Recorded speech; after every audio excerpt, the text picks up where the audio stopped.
You know, sometimes I get blindsided by something that moves me on an insane level, and rather than gob on for 15 minutes about how Japan subtly interjects its traditional culture into Mario or something along those lines, I just get that need to make something, because if I don't, it's never gonna get out of my head. And this time around, what hit me out of nowhere really did come out of nowhere.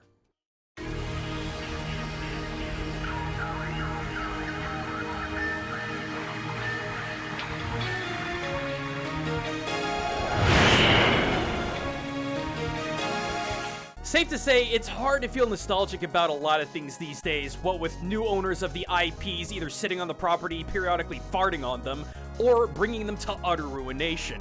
But this? My god, seeing Gundam Wing, an anime from 1995, getting a modern facelift to this quality, could you imagine how good this could be?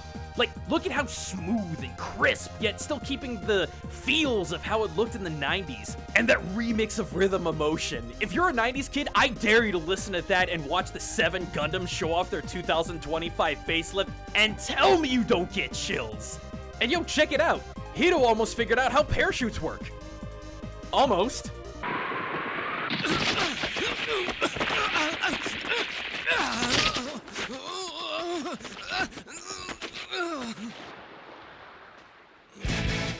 And holy crap, they actually include nods to the spin-off stuff like Gundam Wing Frozen Teardrop. I don't know. I'm still processing everything. But the thing is, all this nostalgic adoration, that was just the beginning. Because after sitting there processing what I just seen, everything came flooding back. I know, I'm not just talking about the show, but remembering the smallest, dumbest, minute things from my life that were long forgotten that revolved around this show. Like how my old buddy in high school, Colin, and I would argue back and forth whether or not a Pisces or a Cancer could technically fight in space, arguing about it for weeks while we watched the show together. Getting the old Heavy Arms action figure at Toys R Us and never letting it leave my desk. Countless memories that, my god, I felt like I'd lost them forever up until seeing this 3-minute 30th anniversary video. But man, that was like 2.5 decades ago. The majority of us who were kids when we were molded by this mecha show, I mean shoot, most of us have kids of our own at this point. Speaking of, to my fellow 90s kids, how are your kids doing? I know school just started and that's a really stressful time, and the only reason I bring that up is because you know me and what I've been up to for the last year. Helix has been sponsoring a bunch of my videos, and this is one of them. And that's because they got a back-to-school campaign and a Labor Day sale going on right now if you or your kids need something better to sleep on. Yeah, I know a lot of YouTubers promote adult beds to their audience most of the time, but Helix has the same thing for kids too. And as someone who's been sleeping on one of these for the better part of a year, it's good, man. It's real good. So whether it's for your kids who are hopping back on the cheese wagon for school, or you fighting the 8 a.m. traffic jam, if someone in your family needs better rest and you're in the market for a mattress, have them pop on over to my link in the description and take the Helix sleep test. It only takes about 30 seconds and covers everything from whether you sleep hot or cold, to what sleep position you're in, how many times you wake up with aches and pains, and your firmness preference. With a mattress handpicked for you based on what you or your loved one needs in a bed. And honestly, that's the hard part, because once you order it, the mattress gets shipped right to your front door, free of charge, by the way, for folks in the United States, in a box that a single person can easily manage. And all you gotta do is unbox it in the room you want to set the bed up in, take it out of the package, take it out of the seal, let it poof up, and you're done. And if you don't like it for any reason, every mattress has a 100-night sleep trial. They just ask that you sleep on it for about a month to kind of get a feel for it. And every mattress has a 10-year warranty too, just in case something goes wrong. And with Helix's Labor Day sale going on, you can get 27% off the entire store. So whether it's you or your family, Helix has got a mattress waiting for you. But anywho, shilling tangent aside, after watching that clip, I've been thinking about this for almost a month now. Because why? Why was it Gundam Wing that defined itself as the most influential mecha show that undoubtedly got the entire generation of us into it? Now, I don't mean to be hyperbolic here. Yes, I know folks my age will swear up and down that G Gundam impacted them infinitely more than Gundam Wing. And yes, I know that the highly edited version of Macross called Robotech was technically the first mecha anime to come stateside in 1985. But Gundam Wing? Dude, you cannot tell me that it wasn't the most influential mecha show of the time period. But still, why? Why was it so influential here? Cause you wanna know the weird thing? While Wing was pretty popular for its time of release in Japan, as well as really breaking into the female market, I mean, just look at these 5 and tell me you can't see the potential yaoi. There's not a lot of nostalgia for Wing in Japan.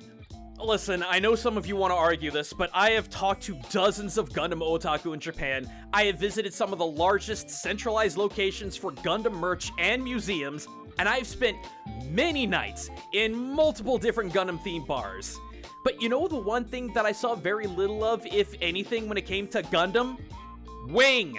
Like, maybe there was a Wing Zero on a counter somewhere, but based on a decades-long experience, Japan just does not hold that much nostalgia for Wing compared to the US.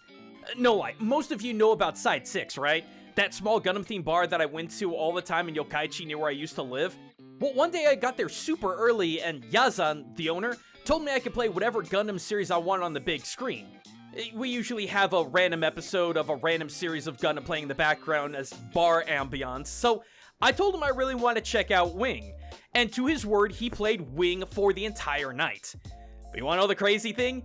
Usually when the other patrons come in, they watch that TV closely. They are Gundam otaku. But this night, very few of them were paying attention. So, for like the last month, I've been pondering why. Why is it that Gundam Wing was so critically important to the US, to the point where I would argue that Gundam Wing is what got the West into mecha anime as a whole, yet there was just nothing in Japan? To answer this, I bit the bullet and spent 3 solid days watching the entire 49-episode series. And for those of you asking, no, I will not be including the manga prequels or spin-offs or Endless Waltz. And not because they're bad or anything, it's just I already dumped a few dozen hours into trying to rewatch Wing for this video, and considering how many manga spin-offs there are, I wanted to get this done in the next year or so I'm sidestepping those. And as for Endless Waltz, do not think my absence of that movie means that I hate it or even mildly dislike it. No. Hell no. Endless Waltz is the GOAT. You cannot convince me otherwise. It takes everything Gundam Wing did both poorly and well, and cranked that quality up to 11. The thing of it though is that Wing Mania had already gripped all us 90s kids long before this movie's release, so I think its inclusion doesn't really bring any additional data that would be helpful. But no, don't get me wrong, this movie is peak, and if you love even just general mecha anything, you need to watch it. But no, we're specifically looking at the 49-episode series, and yeah, I'm not gonna lie, gang. I can completely understand why there's barely any nostalgia for it in Japan. This series is a slog to get through. As a 40-year-old going back through the story and really trying to pay attention to everything that this show is about, my god was it hard to binge this series. First of all, there are more than a handful of 90s dubbings that were unintentionally hilarious. I mean, here's a few. No machine gun for him. An ambulance. That's him all right. Excuse me, everyone. What has gotten into her? I have never seen such a severe expression. What? Does that make Hiro? Is he a little prince? Yeah, one might think Relina's a bit crazy based on the first couple of episodes, and Hiro's not too far behind her. I'll kill you. Top that off with a few weird abnormalities and dubbing, which was admittedly the style at the time. And yeah, the show can be kinda rough on its own. I think the voice actors did a fantastic job, I just think the direction was a bit wonky. Not bad, just wonky. But that's nothing compared to how insanely complicated Gundam Wing's story is. I remember before starting this video reading a couple of articles that said one of Wing's strengths was its simple story. And I promise you, those people have either not seen Wing or haven't seen it since their teenage years. Because the plot is denser than a neutron freaking star. Alright, check this out. This is the tangled web of the plot of the story as simple as I can humanly put it. And get ready, because even this is gonna be a lot. So, you have the Rockefeller Foundation that acts as the series' archaic Illuminati, manipulating the world affairs for their benefit. When the United Earthsphere Alliance was formed, the Rockefeller Foundation, which I'm going to be calling RF now, inserted members of itself into the Alliance's top brass to keep manipulating things. Over time, RF pushed for more militaristic buildup, creating the Organization of Zodiac, or Oz for short, which became the military wing of RF. Through Oz, RF began bullying the colonies into subjugating themselves to RF, and in response, 5 colonies commissioned 5 brilliant scientists to build 5 Gundams and train 5 colony kids to pilot them. and then sent out the 5 individually into Earth in Operation Meteor to wipe out Oz, thus freeing the colonies.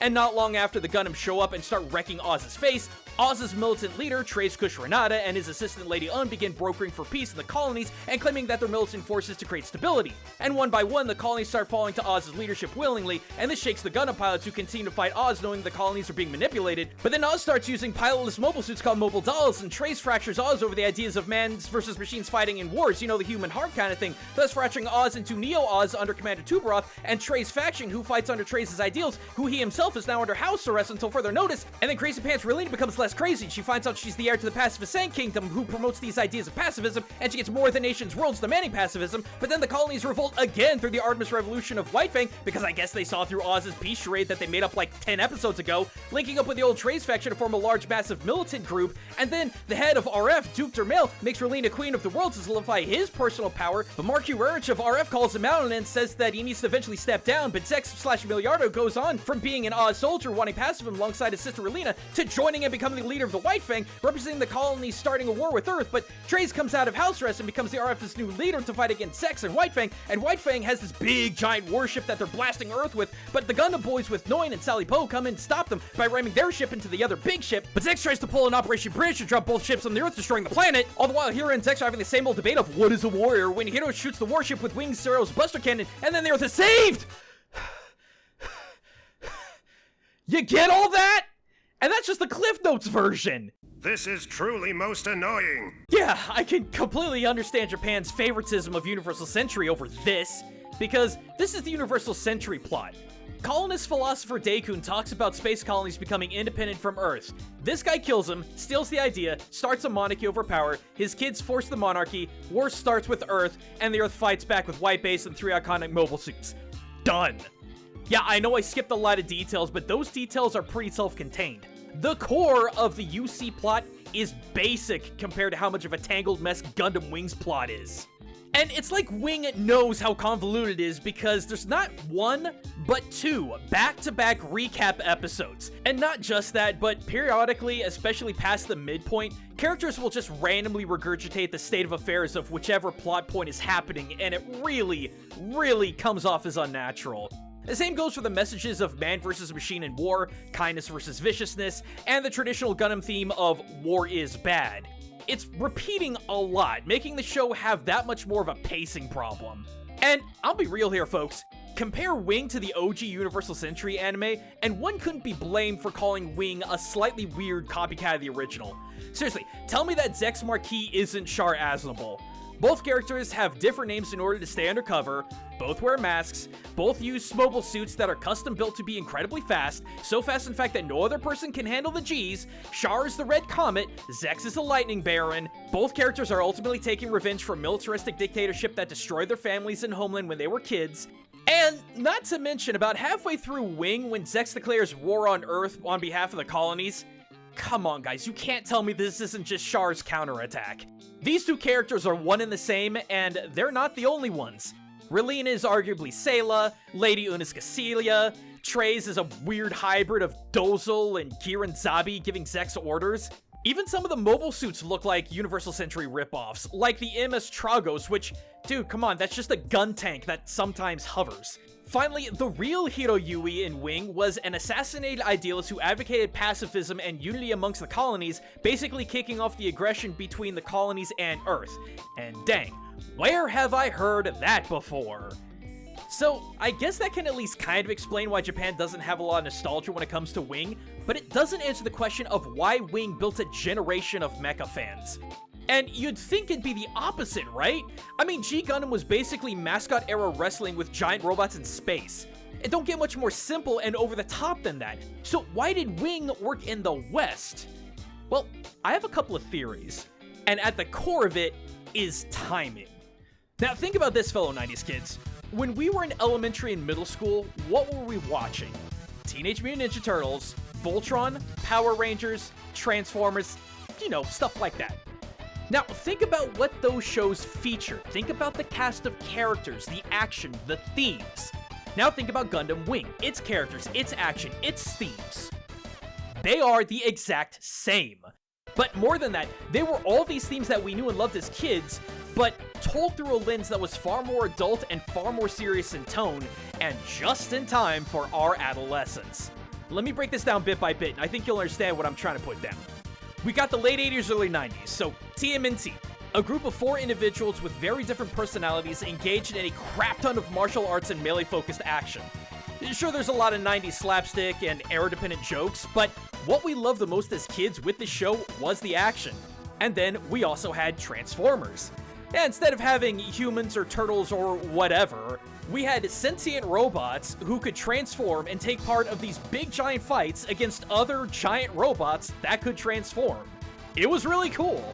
And I guess you could say the same thing about Voltron, though it technically came out later, but I think most of us 90s kids didn't get around to watching it until pretty early in the 90s. And take the TMNT formula of different personalities in a team fighting against bad guys in bombastic throwdowns, and then take the Transformers giant robot concept of not just robots that can fight, but they also transform into a bigger robot and then fight. And then Power Rangers. Oh, Power Rangers, this is the big one. 5 to 6 late teens with attitude, yet distinct personalities and ethnicities, well-versed in martial arts who also piloted giant robots that could fight by themselves or transform into a bigger robot to fight. Do you see the patterns here? Teams of unique individuals from different backgrounds, transforming, giant robots, insane levels of bombastic action, even melee fighting from person to person. Yeah, folks, what I'm saying right now is that Gundam Wing, and specifically Gundam Wing, was the accidental next step in the evolution of the things that we loved. Intentional or not, it was the gritty, real, philosophical iteration of the thing that we grew up watching, given to us just in time for our mid to late teenage years. Robotech couldn't do that. Heck, G Gundam couldn't do that. Wing was the one that hit each and every one of these themes perfectly, but came with a philosophical and even cynical edge that we absolutely ate up as late teens. A team of unique individuals from different backgrounds? Wing had that. It's Power Rangers, just edgier and more prone to yaoi.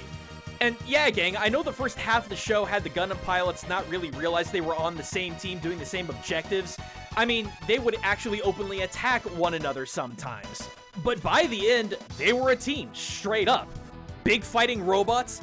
Yeah, that was Wing's selling point to us. Not only were there kick-ass mobile suits, but each independent Gundam was incredibly distinct with its own abilities, strengths, weaknesses, cultural inspirations, and even silhouettes. Unlike most Gundams before and since who fight in kind of a similar way, Gundam Wing's Gundams all had very unique ways of fighting. And transforming? Oh, you bet Wing had that! In fact, I don't know if there's another Gundam series out there that had nearly the same amount of transforming mobile suits, so let's count them down. Wing Gundam could transform, Wing Zero could transform, Death Scythe Hell transformed, Epion transformed, Shinlong / Ultron transformed, at least somewhat if you count the Dragon Head and the flamethrowers. But that's just the Gundams. Cancer transformed, the Pisces transformed, the Tauros transformed. So many transforming robots! And Gundam Wing made sure that you remembered that with how much they reused all those transforming animations. Now, taking all that into account, you might be saying, well, despite all those themes, Gaijin, you yourself said that the show was long, annoying, confusing, and more or less a complete mess. So how in the world could kids be interested in it? And to that I reply, do you know how much raw action is in every single episode of this show? Where some episodes of most other Gundam series may focus purely on the human element and really dig into the character development of each individual person, there isn't a single episode of Gundam Wing without a major fight in it, whether that be a mobile suit fight or a person-to-person fight. Heck, episode 30 had not 1, not 2, not 3, but 6 different robot-related fights. And that was mostly just a filler episode. No joke, every episode had a major fight scene in it. And as I mentioned above, it was never the plot of the shows that we watched as kids that we cared about. It was the action! And Gundam Wing, despite having some of the most tangled plot I've ever seen in this franchise, never skimped out on the action.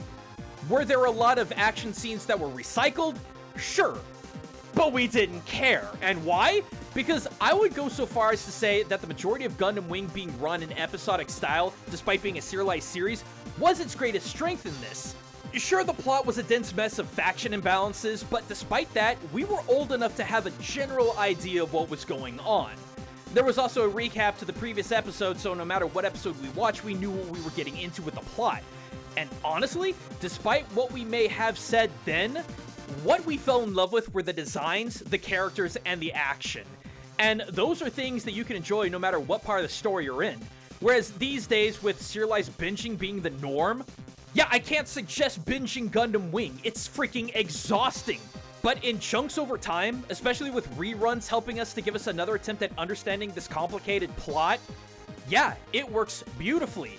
Even with recycled animation, it still looks good, and because of the way things were broken up in reruns, we never really saw it repeated that often, but if you binge this show, yeah, you see it all the time.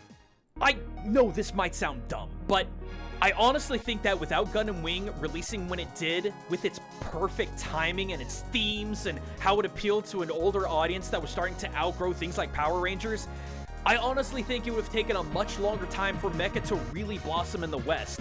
Because Wing was shown to the right demographic at the right time using all the right themes that the demographic were familiar with and cherished, but it had just enough of a mature, intellectual, and even cynical edge to it that it was just an easy lane change.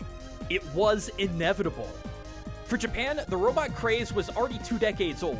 Wing was cool, but nothing they hadn't seen before. But in the West, it was new, it was mature, and it was everything we late teens wanted with more adult media.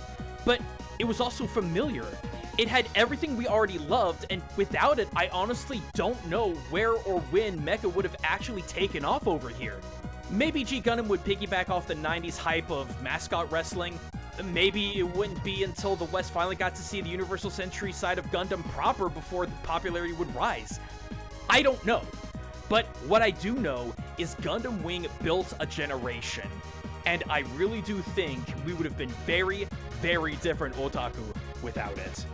Thanks for watching, everyone, and a big thanks to Helix for sponsoring this video. If you or your loved ones need something better to sleep on, hit up my link and get 27% off the store. As always though, the biggest thanks goes to my patrons who help keep us alive and kicking. Thank you so much for letting me ramble about Gundam Wing for 20 minutes. After that 30th anniversary short, I had to get something out there, and I love y'all dearly. Finally, if you like giant robots, my greener half just got done talking about fighting, looting, and showing off one, and I believe he's gonna be doing an Is It Orky on heavy arms. It's the best kind of gushing. But if you want to learn even more about Japan through your favorite games, animes, movies, and more, sub up, get notified, and until next time, everyone, this is Gaijin Goombah, signing out.